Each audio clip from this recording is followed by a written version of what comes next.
Thank you. And our team Thank you. was welcome for you. Hello. Good morning. Good morning. Yes, nice to see you. Manjula. Good to see you.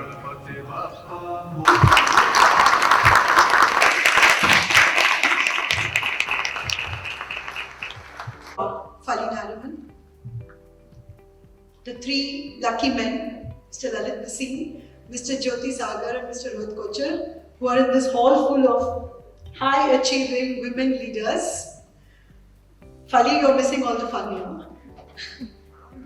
The sprinting Indira, I was so surprised the way she ran and came and sat on the dais. Amazing. You need an applause for that.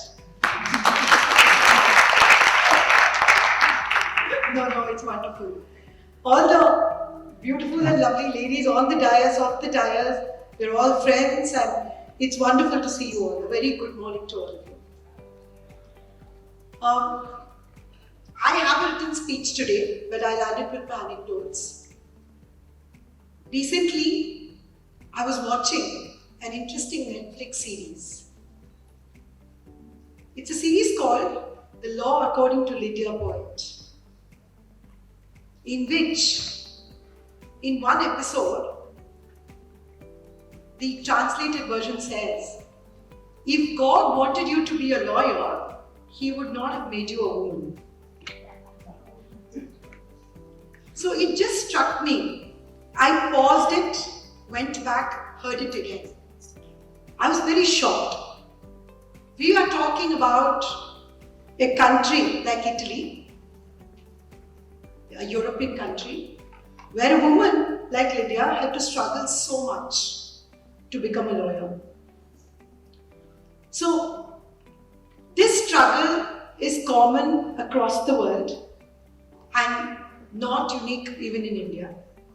Till the early and mid 20th century, most countries did not permit women to study law, enroll as lawyers, or litigate before courts. It's only in the last century that the first women lawyers started active practice within the court systems. Compared to this length of the journey, the milestones that women lawyers have achieved have been significant. This gathering here today, including Zia who's not here, is evidence of that. Whether it's in the field of law firms, litigation, corporate law, publications, policy, women are there in almost all fields of law today. The journey of women lawyers in India and the success achieved by them is owed to great men, one of whom deserves mention today, Sri Madhusudan Das.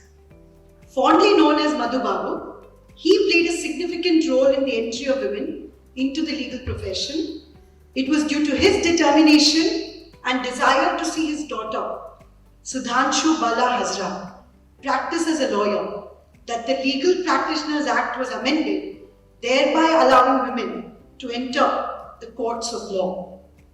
Till date, his birth anniversary, 28th April, is celebrated as Women Lawyers Day or as Lawyers Day in Odisha. So as we gather here today, the first and the foremost gratitude that we need to have and express is to all the great men who made it possible. If not for them, we would not have been in this world today. There are four aspects that I would like to speak about. That's the social status of women, status of women in education and research, status of women in law, and practical tips and way forward. Coming to the social status of women, the UNDP report, which was published in 2023, titled Breaking Down Gender Biases, reveals how gender bias is a problem which is pervasive worldwide. This bias deprives world of women leadership. It shows how women are underrepresented in the political sphere. Statistics in this report would show that only 11% of heads of state and 9% of the heads of government are women, while only 28% hold managerial positions worldwide which are held by women. Gender bias does not discriminate between developed and developing countries. In fact, it silently permeates across the world. From my own personal experience, my women lawyer friends who studied with me in Cambridge or who are practicing, all mention how it is so difficult, even in those countries, to grow in law as women. In some ways, gender bias may be lesser in the developing world. India, Sri Lanka, Israel, Portugal, Africa, Philippines, Bangladesh, all of them have seen Indian women leaders. But many developed countries still do not have their first women presidents. Women's issues continue to rage around the world, including, as we see in the recent case of the abortion judgment from the US Supreme Court. The legendary Ruth Bader Ginsburg in this regard said, "This is something central to a woman's life, to her dignity. It is her choice." But we still struggle to get that for our women folk. Thankfully in India, my experience on the bench has shown that the legislation and legal thinking generally across courts, including the Supreme Court, is quite progressive on this issue. The general perception from surveys is that half the world believes that men make better political leaders. Half the world also believes that men have a better right to a job than women. Coming to education and research, it is a recognized fact from the education ministry's data that 43% of total graduates in STEM subjects in India at the undergraduate level are women. And at the postgraduate level, it's almost 55%. But when you come to engineers, technologists, scientists, researchers, appointed in different fields of government or the non-government, the number is nearly 14%. Where do all the women who are graduating in science go? We don't know. The WIPO survey reveals that less than 3 to 4% of patents are filed by women inventors. Why? A large number of inventions by women go unnoticed. It is also a documented fact that even the Nobel Committee ignores women when it comes to award of Nobel Prize. Now moving home to women lawyers. As per the figures provided in 2022 to a parliamentary question in Lok Sabha, on a national average, only 15% of the women enrolled are lawyers. Some of the highest percentages of almost 40 to 60% are in the northeastern states of Manipur and Meghalaya. Some of the biggest states have less than 8 to 13% of women who are enrolled as lawyers. There is a huge disparity here. Though our law colleges have more than 50% women, and most of the toppers in law colleges are girls. Why is it that enrollments are so low? There are social and cultural reasons for this. Even today, a woman lawyer struggles to practice in courts except in the major metros. There are insufficient facilities for women in most courts in the country. The recent incident of a district court complex getting a woman's washroom only after the intervention of the Supreme Court is a case in point. Women in litigation are still viewed with negativity when it comes to building families. Some of our most competent litigating girls find it difficult to get acceptance in matrimony. It's a social problem, and it's true, I can say that of so many girls who worked with me. Even if they do get married, they have to quickly give up litigation and move into corporate firms or companies. However, I must say that law firms score much better on this treatment of women.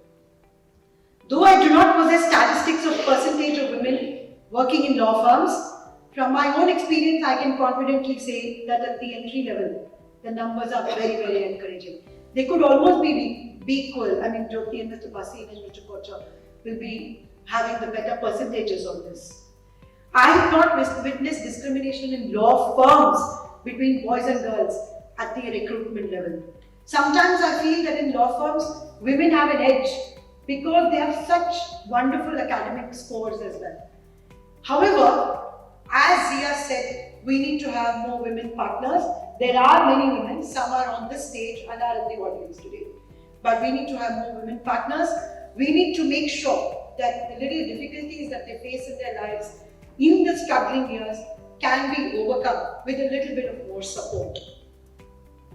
Law firms are also giving more flexibilities for women, permitting women to work from home, better facilities such as daycare, transportation, etc. So we need to only do this one thing, that ensure that there is no attrition, as Zia said, of women in law firms. I had the opportunity of managing a law firm with more than 30 to 40 lawyers with staff, and there's considerable quantum of work. My experience tells me that women lawyers, especially in litigation, have very few sleeping hours. For years together, I would only sleep from 12 to 5 because I would have to drop my children to the bus stop in the morning. A large number of clients were corporate clients, both from India and abroad, as also individual clients. But commercial litigation is very, very demanding for women. It's not that we can't do it, but we can. It is characterized as cutthroat and a competitive sphere of law. Mistakes can have serious consequences. It requires continuous and consistent performance and involves demanding clients who are very quality conscious in terms of work and deadlines. The nature of the work, one has to be technology savvy. We have to manage to delegate work, manage emails, response times, and time differences in case of foreign clients. It requires punctuality, 24-hour availability for doing conference calls, including on weekends and sometimes even overnight filings. A broad-based understanding of clients and their litigations, thorough drafting work, drafting skills, checking of pleadings is an essential requirement for the job. While foreign clients come with a large amount of exposure and could be more demanding, Indian clients, especially the smaller ones, requires a lot of hand-holding. Lawyers for small businesses are almost like consultants assisting them and helping out. In fact, I recall cases where in trademark matters where clients have been injuncted and they come to me and they used to say, what do we do with our business now? I've in fact helped them design trademarks. And those trademarks over years have become their own marks, and one day I would find them in my office saying, we want to file a suit, someone has copied our one. So it used to be a wonderful process and cycle where you see clients who are in distress becoming owners of intellectual property. So that's the kind of role that we can play even to corporate clients or small Indian clients. Women wear several hats: daughter, wife, mother. In balancing between work and home, women have very little me time. There are also perceptual challenges. Most general counsels used to be men. We wouldn't be able to network with them in the same way. But I was so happy to hear Vani here, and I'm sure other corporates, including Rashmi, I see in the audience, who are now changing this, and there are more and more legal managers and general counsels who are women. But I must say, the women general counsels are much more understanding. Whether it's in India or abroad, they would agree if you had to say, okay, I have to drop my son, I won't be able to do a call at this time, or I have to take my daughter somewhere. So they would definitely be more and more understanding. But the more and more women go into corporate work as legal managers and general counsels, they are going to make it easier for the women lawyers, I think. The environment in the legal profession is such that women have to give 120% to prove themselves. It's not enough to do 100%. And as Fali said, quoting the French lady, I mean, it is so true that women have to be more and more competent to be in higher positions. In negotiations, women tend to be shouted down more easily. I'm sure corporate firms would face this. Judges as well as opposing lawyers. There are three kinds of treatment you could get in courts. One is very, very encouraging treatment. One is patronizing treatment, and the other is chauvinistic treatment. So I'm sure Indra would know about this. But we face all of this with a smile. It is easy to stereotype women And sometimes it is their own self which becomes an impediment in the growth. I believe that a woman to have a successful career as a legal professional, competence beats everything. If you are competent and you show integrity, there's nothing that can stop you. Certain skills are very important for women to possess. Time management, as Zia said, patience and perseverance. Choose your battles wisely. You don't need to fight with everybody or react to everything. Wear everything with a smile and it just goes well. Dress professionally, make a first good impression. Never seek sympathy or pity from anyone. For working mothers, especially lawyers, one of the biggest things that helped me was to have my home and office together. That really helped me connected to my family, keeping connected, taking care of the elders and the children, and keeping a lot of help for domestic chores. You don't need to do the mundane jobs. Keep a driver, keep domestic help. There's nothing wrong with it. In terms of education and expertise, it is good for women to have some, expert field of law. It just helps you become better and better in that field. So, and it's easier to handle when you're, practicing in one or two areas of law. Women are better administrators. We run our homes, we run our families, we can run law firms, and we can run our chambers as well. So, the next thing I would like to say is, when women do good work, show it. You need to showcase it. No one will know the work you're doing until and unless you're able to showcase it. One aspect that I would definitely like to mention, which is from my experience with the bar bench and the bar today, is for lawyers from law firms, both men and women, to be seen in court. A large part of our competent, hardworking lawyers remain in their offices, even in law firms or otherwise. They need to come out, be visible, argue cases. They can not only then contribute to families and their firms, but also to the administration of justice. It's not good enough to stay in the office and say, oh, what a horrible judgment this is. This judge didn't understand. Because you know the law, you should get out there. The legal system thrives because of courts. Lawyers, including women from law firms, need to make their presence felt in the courts and not remain behind the scenes. They are hardworking, competent, they have good command of the language, and above all, they know what the client wants, the lawyers in the law firms. I see a future where more and more lawyers from law firms become senior advocates and even judges. So my concluding message for women, I would say, is embrace technology and convenience for greater efficiency. Embrace expertise, choose your area of practice. Embrace gratitude. Be thankful to the men, fathers, the spouse, the children who keep us grounded, and to our families, and above all our colleagues, and finally for the divine blessings. Thank you so much, Mr. Basim, for having me here. It's wonderful. I would now request Dr. Lalit Basim, who is the founder president of the Society of Indian Law Firms, to kindly give his presidential address. Prathiba Singh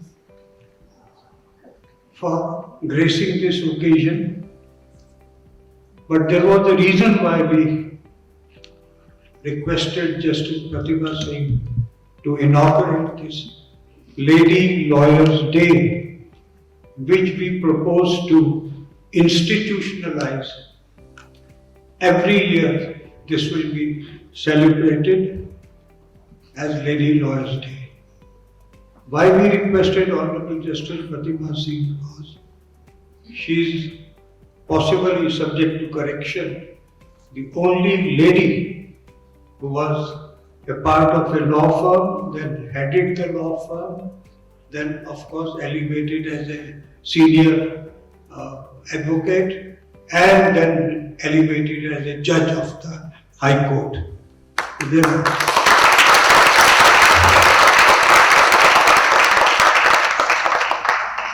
So there could be no one better, you see, to give a start to this very historic event. I can't imagine seeing so many ladies you see in this type of a ballroom. I hardly see any men. And the men who are there, we are just sitting there on the periphery.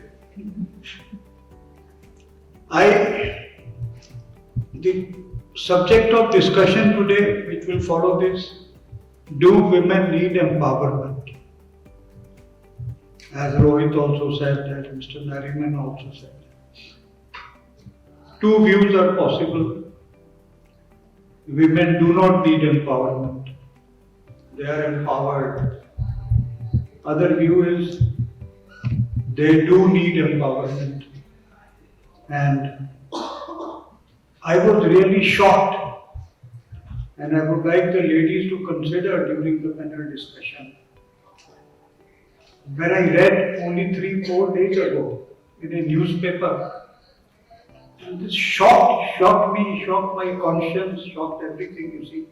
Over 13 lakh girls and women went missing in the country in 3 years. 13 lakh girls and women went missing in last 3 years. Where have they gone? Where are those 13 lakh women? And we talk about women empowerment. Who has taken any steps to find those people, those unfortunate women? Where have they gone? We can hazard so many guesses which we don't want to spell out. Why there is no item that so many men and boys went missing? Because that is not happening. It is the women and girls you see who are missing. What I am requesting all of you, you are the enlightened leadership of intellectuals of this country. While fighting for your own rights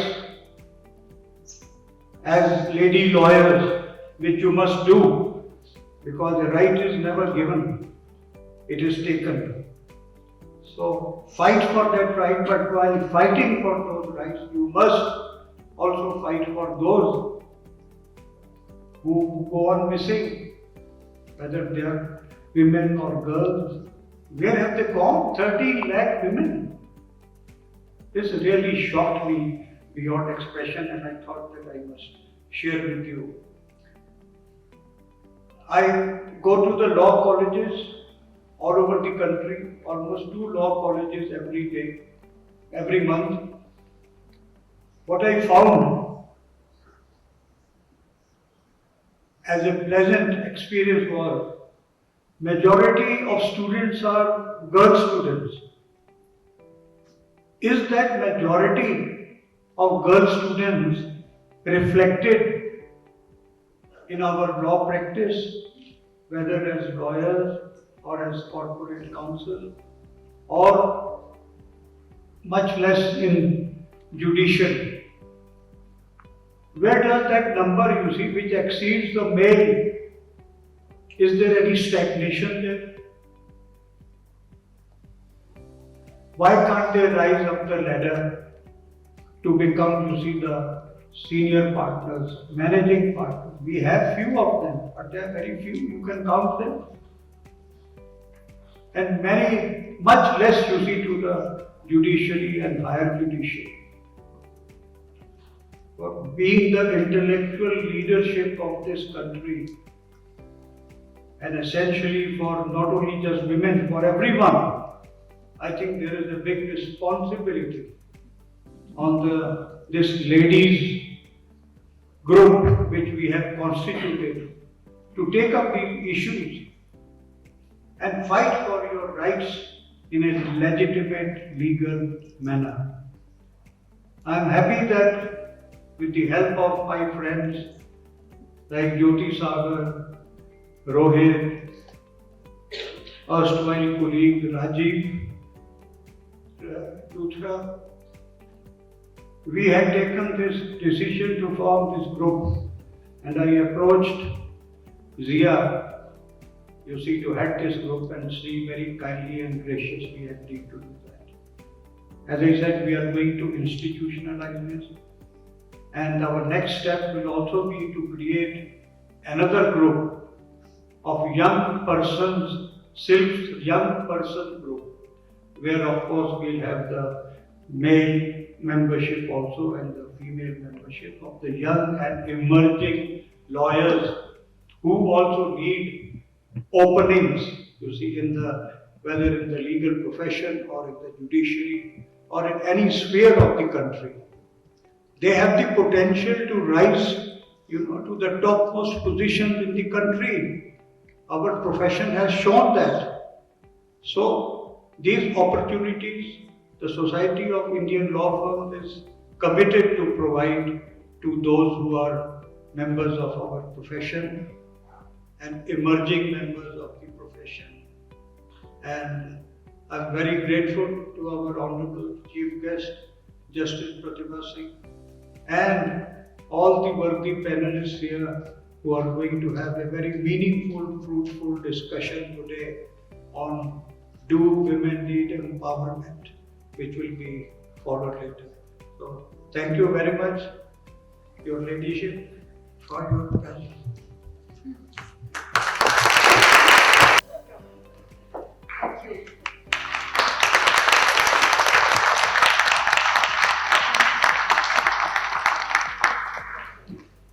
Initiative of all success. Congratulations to all the women lawyers who are being honored today for their outstanding achievements and contributions. May this initiative continue to shine and pave the way for countless young women to embrace the noble profession of law, serving justice with unwavering commitment and honor. Can we have a round of applause?